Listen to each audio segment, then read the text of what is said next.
Maurits Jochems, NATO Senior Civilian Representative in Afghanistan, and Dr. Stephanie Babst, Head Strategic Analysis for the NATO Secretary General and Chairman of the NATO Military Committee, presented facts and their visions during the program from the Atlantische Commissie, Afghanistan in 2014 and beyond. I was in Afghanistan earlier, in 2008. I've now been in Afghanistan since October 2012. My term will end after the NATO summit, middle of September this year. What we have to do beyond 2014 to sustain this army and police effort is not much anymore. But we have made a lot of progress in training the army and the police. But if I listen to General Dunford, it's on 3 or 4 topics he would like to still work on for the few years that we will have this training and advice assist mission. One is, that may surprise you, is the ministries. The Ministry of the Defense and the Ministry of the Interior. Because we don't have to teach Afghan friends how to use a Kalashnikov. They don't know that better than we do. What is not very well organized yet is the ministries. How does the money come from Kabul to the faraway districts in Kandahar, for example? Same with ammunition, same with fuel.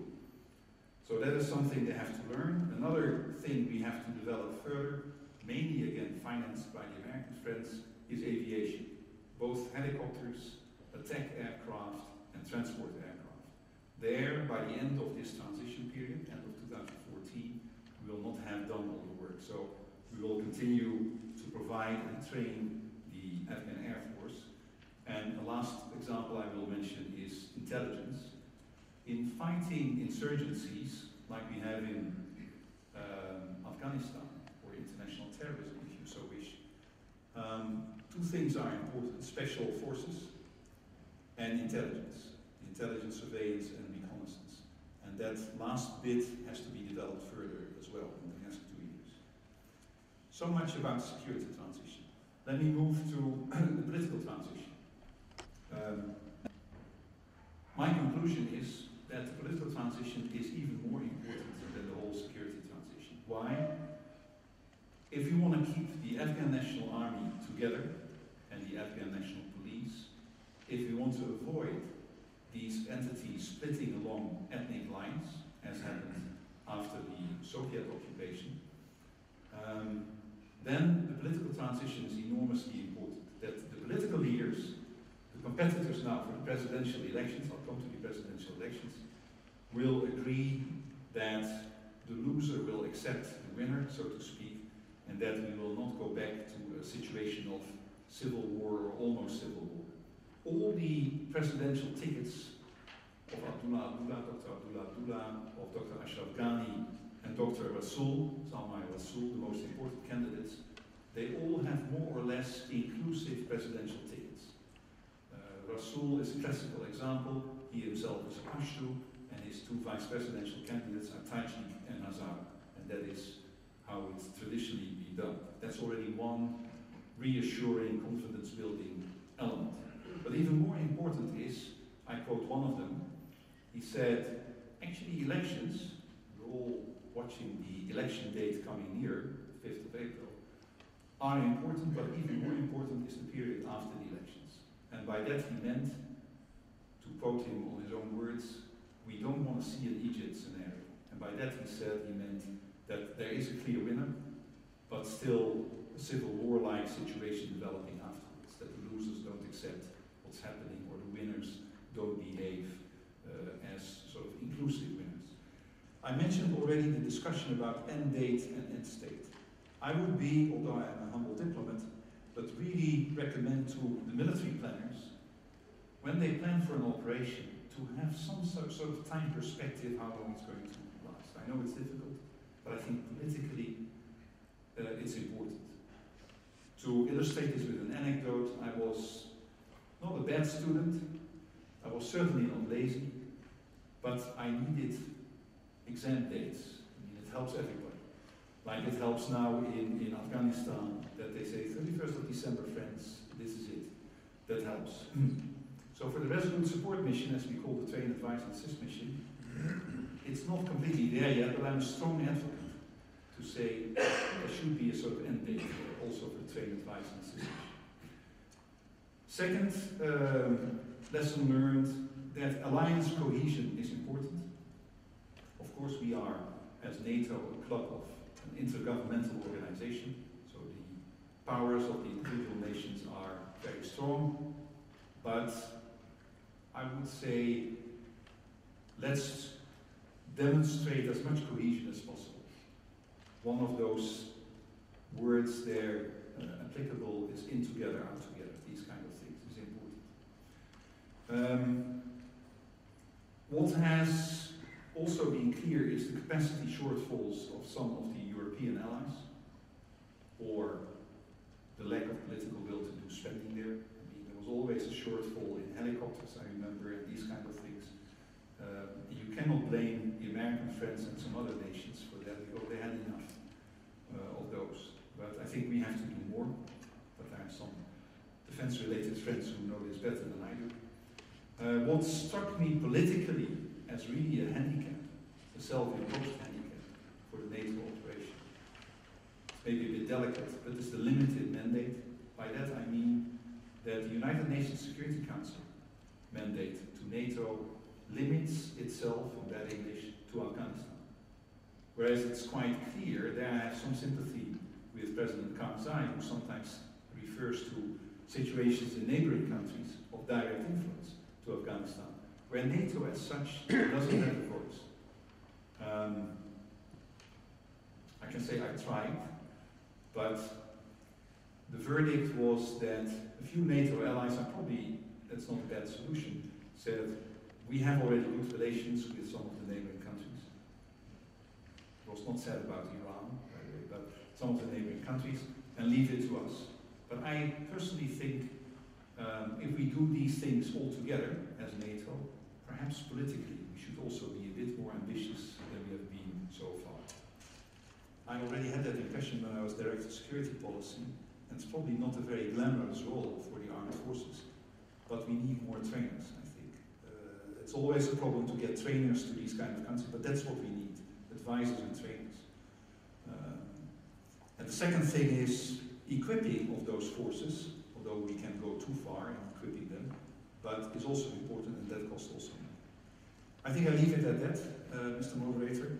I apologize for the time.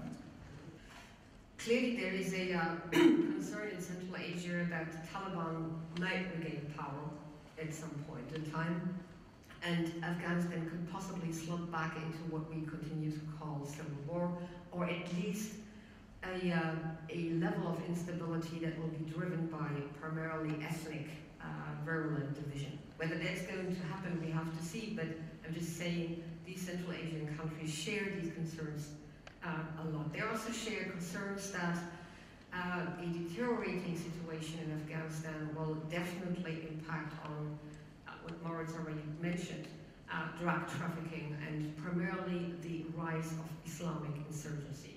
If you take Pakistan, which is Afghanistan's most influential neighbor, and will remain influential regardless of who will rule Kabul in weeks and months and years to come. But the fact that we still don't have an agreed border between the two countries, the fact that the Pakistani government has still not come to grips yet with really tackling their own Islamic homegrown insurgency on their side of the border, the fact that we do have a lawless, ungoverned zone called Fatah, the fact that the Pakistani government still provides, at least unofficially, while squeezing one eye, safe haven to some of the Pakistani Taliban networks, makes this relationship difficult. If we go around all these players, and especially looking at Iran's role, at China's role, at India's role, then the question that occurs to me, perhaps also to you, is how do we actually cope with these players? How would the alliance actually interact with them? Maurits mentioned the Heart of Asia process, which brings me to my third quick point, which is, I think, a good starting point for pulling the players together, bringing them to one table, having them agree on, yes, confidence building measures. But I'm afraid to say, even though it's a very, I think, useful regional cooperational initiative, it is not yet there, political, in order to really bring the players to the table twice a year and to engage, I think, more robustly on security and defense-related issues. Confidence building measures, especially when it comes to border security, yes, very useful, certainly useful for Afghanistan. Related confidence building measures in the fields, for instance, of training equally. But the Heart of Asia process, at least to my knowledge, has not yet covered the field of, for instance, training to Afghan police and security forces.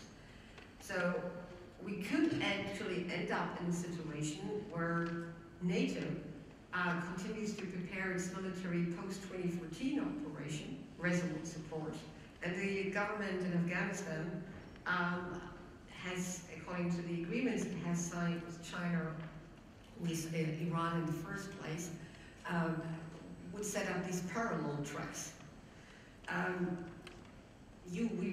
Marit, you would probably be the best suited in order to answer the question, what is your impression of how the successor of Kabul will play that? I'm just pointing to the fact that I think there is a need to coordinate also on our potential resolute support mission if we want to make an impact in Afghanistan, which is now counterproductive and kind of like in parallel to what others are doing. My last point relates to the United States, and this is also a concern that I will touch upon quite frankly, because with the US pivoting, quote unquote, to Asia and being concerned with other looming and acute crises such as the one in Ukraine and elsewhere, I'm not really under the impression that our American friends will remain fully engaged in the wider region. Hillary Clinton was the one who advocated and actually also formally launched the idea of a Silk Road, of a Silk Highway Road, of a big project, that should really embrace all other Central Asian countries, Afghanistan, and move forward then through the Caucasus, all the way to Europe. A kind of like commercial, technological, economical superhighway.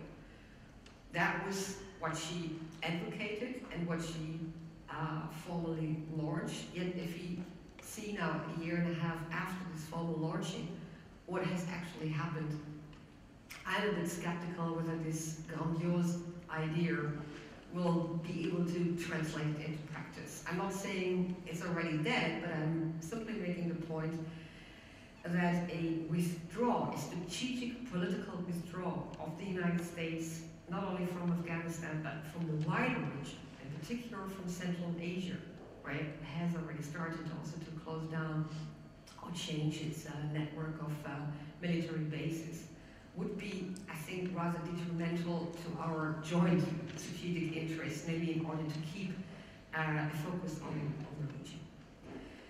And secondly, and that's my final thought, NATO's partnerships with the 5 Central Asian countries, and what I'm saying here is certainly not politically correct, but I nevertheless say so, are pretty much on autopilot. We have signed these relations and these partnership agreements with them almost 20 years ago. They include cooperation programs, collaboration, here and there, a senior visit from a leader to the headquarters and vice versa. We also have a special representative for Central Asia. But if you actually look at the net result of what our impact, the alliance's impact on these countries, and their multiple challenges are that I'm not even touching upon, social, border, water, etc., then I would think we would need even more cooperation. We would need to have a fresh strategic look at our partnerships in this region, and not only focus on Afghanistan solely, then doing less.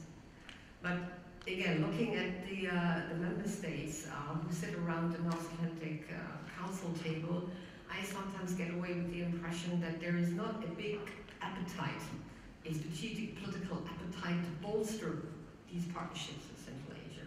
And I argue very much against this and say it's not less, it should be more. If you want to make an impact, we really need to be more. I leave it at this stage and, well, thank you.